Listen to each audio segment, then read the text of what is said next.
अस्सलाम वालेकुम नाजरीन, मैं हसीब अहमद हूँ। आप देख रहे हैं हसीब्स पॉइंट डिजिटल चैनल। नाजरीन, परवेज़ लाई साहब और इमरान खान साहब ने अबूरी वज़ीर आला के नाम जो है वो सिलेक्ट कर लिए हैं। उम्मीद ये की जा रही थी कि इनकी तरफ से जो नाम दिए जाएंगे उनमें इमरान रियाज खान जो है वो पहले नंबर पर होंगे और उस तरह से जो है वो तरतीब नहीं आई। लेकिन खैर जो है वो इमरान खान साहब और परवेज़ लाई साहब ने जो नाम सेलेक्ट किए हैं, उसके बाद परवेज़ लाई साहब ने मीडिया से बात करते हुए उन तीनों नामों को जो है वो मीडिया के साथ शेयर किया और वो नाम हम आपको बताते हैं जो इनकी तरफ से अबूरी वज़ीर आला के लिए फाइनल किए गए हैं। पहला नाम जो है वो है अहमद नवाज सुखेरा साहब, जो कि पहला नाम है और इनकी तरफ से जो है वो अबूरी वज़ीर आला के लिए दिया गया। दूसरा नाम जो है वो है नसीर भट्ट साहब, जो कि वज़ीर सेहत भी रहे हैं। और तीसरा नाम जो है वो नासिर सईद खोसा साहब। और ये तीन नाम जो है वो तहरीक इंसाफ और इमरान खान और परवेज़ लाई साहब की तरफ से दिए गए हैं और ये पेश किए जाएंगे गवर्नर पंजाब को। और तीन नाम जो है वो हमजा शहबाज साहब की तरफ से दिए जाएंगे। और फिर आएगा एक अबूरी सेटअप, जो सारा कुछ जो है वो निकाल के इमरान खान साहब, परवेज़ लाई साहब, मोनस लाई साहब, इन्होंने जो कुछ किया है पंजाब में बैठकर इन 3 माह में, वो सारा कुछ इनके सामने रखा जाएगा, अवाम के सामने रखा जाएगा और इनको जो है वो लगातार जो है वो जेलों में डाला जाएगा। मोनस लाई साहब जो है वो इसीलिए मुल्क से फरार हो चुके हैं और वो एवं फरार नहीं हुए, वो बड़े ही खसूसी त्यारे के जरिए बाहर गए हैं। और परवेज़ लाई साहब को पता था कि मुझसे पहले मेरा बेटा गिरफ्तार होगा, इसलिए जो है वो उन्हें बाहर भेज दिया टाइम से। इसके अलावा इमरान खान साहब जो है वो फराग होगी, आसन जमील गुज्जर और बुशरा बेगम ने जो मिलकर उस्मान बुज़दार साहब की हुकूमत के दौरान इस पंजाब सूबे पंजाब में किया था, जो करप्शन की थी, जिस तरह से DCAC लगाए थे, उसके बाद जब ये परवेज़ लाई साहब, पेजा साहब जो है वो वज़ीर आला साहब बने, इनके दौर में इनके बेटे ने जिस तरह से करप्शन की वो बड़ी दिलचस्प है। और जब वो खुलेगी और अबूरी सेटअप में जो है वो सारा कुछ सामने आएगा तो इनको लग पता जाएगा, इसलिए उन्हें जो है वो टाइम से बाहर भेज दिया है। और परवेज़ लाई साहब के छोटे जो है वो छोटे केसेस हैं, इसलिए जो है वो मुल्क में है अभी। इसके अलावा जब ये नाम अनाउंस हो गए और इसके अलावा अब जो है वो बुरी सेटअप आ जाएगा तो ये सीन तो क्लोज हो जाएगा और पंजाब में दोबारा इलेक्शंस होंगे। लेकिन इमरान खान साहब ने कल एक स्पीच करते हुए, और ये इमरान खान साहब का रवायती काम जारी है कि एक चीज़ जो उन्हें लगता है कि मेरे खिलाफ होने वाली है, जैसे उन्हें पता था कि मेरी गिरफ्तारी होने वाली है, उन्होंने कॉल दे दी कि जनाब मेरे सारे जो है वो सपोर्टर्स मेरे घर के बाहर आ जाएं, मुझे गिरफ्तार कर लेगा राणा सनाउल्लाह, तो उनके घर के बाहर जमा हो गए। फिर उन्हें पता था कि जनाब एतमाद का वोट लेना है, परवेज़ लाई साहब को एतमाद का वोट लेके देना है। उन्होंने एस्टेब्लिशमेंट पर इल्ज़ाम लगाया कि इन्होंने जो है वो सियासी इंजीनियरिंग कर रही है और हमारे बंदों को तोड़ रही है। लेकिन ऐसा बिल्कुल नहीं था और परवेज़ लाई साहब ने 186 अरकान की जो है वो एतमाद हासिल किया। ये भी उनकी एक गलत चीज़ साबित हुई। और उन्होंने जो कहा कि अब जो है वो, कल उन्होंने एक स्पीच के दौरान मीडिया से बात करते हुए कहा कि अब जो है वो सियासी ये जो एस्टेब्लिशमेंट है, ये मौजूदा नया सेटअप है, वो हमारे बंदों को, यानी कि इमरान खान साहब के MPs MNs को बुलाकर ये कह रहे हैं कि जनाब इमरान खान साहब का कोई फ्यूचर नहीं है। वो तो खैर 2018 में भी नहीं था, लेकिन अब जो है वो उनके बाकायदा MPs को बुलाकर कहा जा रहा है कि जनाब इन्हों का कोई फ्यूचर नहीं हैगा, इन्हों के नाल जो है वो खड़ा ना हो, वो तो ना इन्हों के टिकट से इलेक्शन लड़ो। इमरान खान साहब ने ये इल्ज़ाम आयद कर दिया है कल फिर। ये इमरान खान साहब रवायती ये काम इसलिए कर रहे हैं कि वो एक लिमिट से पहले, यानी कि उन्हें पता है कि अब इलेक्शन होने हैं, तो इलेक्शन में ज़्यादा से ज़्यादा क्या होगा, एस्टेब्लिशमेंट हमारे बंदों को यही कहेगी कि आप इनके साथ इलेक्शन ना लड़ो, तो इसलिए उन्होंने पहले ही क्रिटिसाइज करना शुरू कर दिया कि जनाब हमारे बंदों को ऐसा कह रहे हैं। हालांकि जब से जो है वो जनरल आसम मुनीर साहब आर्मी चीफ बने हैं, तब से एस्टेब्लिशमेंट बिल्कुल खामोश है और बिल्कुल एक साइड पे है, कोई सियासी बयान नहीं, कोई चीज़ नहीं। लेकिन इमरान खान साहब जानबूझकर बार बार उन पर क्रिटिसाइज इसलिए कर रहे हैं कि वो बिल्कुल भी जो है वो हमारे MPs MNs को ना छेड़े, और जो चीज़ मुझे बाद में कहनी चाहिए वो पहले ही शुरू कर दूं,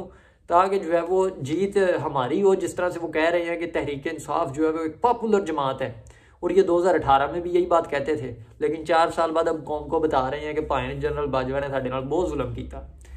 उस वक्त जो है वो इमरान खान, उस वक्त भी हर चीज़ जो है वो स्टेबल चल रही थी और इमरान खान साहब को जो है वो इक़्तिदार में लाया गया और जिस तरह से मुल्क की तबाही करवाई गई, उसमें खान साहब नंबर 1 पर हैं।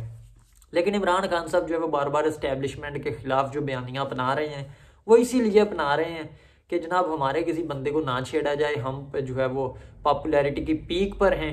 और किसी तरह से इलेक्शन हो जाए और इमरान खान साहब दोबारा मैं वज़ीर आज़म बनकर जो है वो कुर्सी पर बैठ जाऊं। इस शख्स की अपनी ज़ात के गिर्द जो सियासत घूमती है, उसमें पाकिस्तान का इसने जो नुकसान किया है उस पर एक कॉलम भी लिखा मार मसूद साहब ने। लेकिन मैं आपको बताना चाहता हूँ कि 2018 में जब हर चीज़ जो है वो एक स्टेबल 2013 से 18 तक जा रही थी, इन्फ्लेशन जो फूड इन्फ्लेशन थी वो 3% थी और बेरोज़गारी जो है वो ख़त्म हो रही थी, रोज़गार मिल रहे थे, जीडीपी ग्रोथ जो है वो 6.1 पे चल रहा था। और फिर जो है वो एक फितना खान, एक पागल खान, एक जो है वो एक मेंटली डिस्टर्ब बंदे का जो है वो एक ऑपरेशन किया गया और उसे प्रोजेक्ट को कंप्लीट किया गया। 2018 में उसे गलती से ही सही लेकिन वज़ीर आज़म बनवाया गया मामूली अक्सरियत के साथ,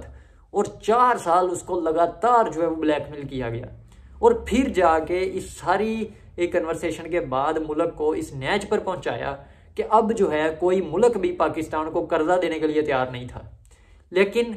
जो हमारे लीडरान हैं वो फिर इस चीज़ में माहिर हैं, और दूसरी तरफ से सैलाब आ गया सिंध में जो एक मौजू बन गया, और इन्होंने बाहर जाके जो है वो डोनर्स कॉन्फ्रेंस की जिसमें एक दिलचस्प जो है वो तकरीर की गई बिलावल भुट्टो की तरफ से, वज़ीर आज़म शहबाज शरीफ की तरफ से, जिसके बाद बाहर वाले ममालिक ने जो है वो ख़जानों के मुंह खोले और तकरीबन 11 अरब डॉलर की इमदाद मिली पाकिस्तान को। लेकिन उसके बाद भी जो है वो इस फितने खान को सुकून नहीं आया। अब ये चाहता है कि किसी तरह से वो इमदाद पाकिस्तान को ना मिले, इसलिए ये असम्बलियाँ तोड़ी गई हैं और मुल्क में अफरा तफरी फैले, और बाहर वाला IMF मालियाती अदारे कहें कि जनाब मुल्क दे विच ते हालात नहीं, असी किद्दां कर्जा दे दिए, सानू की उम्मीद है कि वापस भी मिलेगा। इसलिए इमरान खान साहब जो हैं जानबूझकर असम्बलियाँ तोड़ी हैं, जानबूझकर मुल्क में अफरा तफरी फैला रहे हैं कि किसी तरह से वो कर्जा ना मिल जाए। अगर कर्जा मिल गया तो आम आवाम को रिलीफ मिलेगा, अगर रिलीफ मिल गया तो भावें इमरान खान साहब का पत्ता कटिया जाना, पेट्रोल घट जाना। इसलिए इमरान खान साहब जो है उन्होंने असम्बलियाँ तोड़ी कि मुल्क में अफरा तफरी की सूरत रहे और किसी तरह से भी जो है वो उनकी पॉपुलैरिटी में कमी ना आए। और इसीलिए इमरान खान साहब जो है वो बार बार ये काम कर रहे हैं, और ये फितना खान जो अपनी इस ज़ात के गिर्द जो उनकी सियासत गिर रही है और घूम रही है। और याद रखें इमरान खान साहब बार बार एक बात करते हैं, एहतसाब एहतसाब एहतसाब, अगर एहतसाब ना हुआ तो ये हो जाएगा, बड़े डाकू छोटे डाकू, रूल ऑफ लॉ, हर वक्त यही बात करते हैं। लेकिन इमरान खान साहब के दौर में